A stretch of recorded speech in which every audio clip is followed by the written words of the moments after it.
Daniel, and this is my presentation, my cultural presentation, having to do with my family history and how it relates to refugees.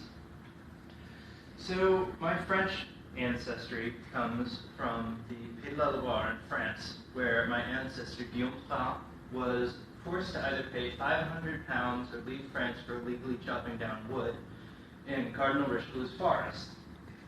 So, instead of paying 500 pounds, he decided to move to Canada. So, the Traon family, who was a noble family that was down on their luck, moved to Canada. 100 years later, the British come in and say, well, we don't want any terrible French Catholics to be there. We want some pure English Protestants. So they gathered them all up in churches and read out the expulsion order. They didn't care where they went. They could go to some of the British colonies as well. They were offered to go there. One of my families, the Traon, went to Virginia, where they all died immediately. The others went to Haiti and Guadeloupe in the Caribbean. The Haitian Revolution took place in the Caribbean, and all of the whites were expelled from Haiti, so they eventually settled in Baltimore.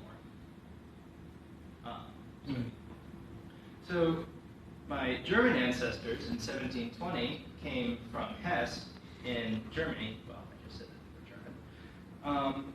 However, their prince converted to Calvinism, and so the Calvinist prince started persecuting fellow Protestants and Lutherans. So they decided that they had had enough.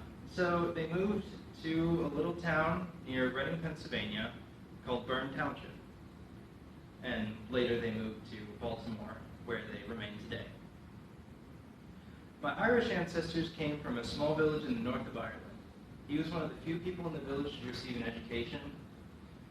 And with a legal education, typically you'd go into bureaucracy.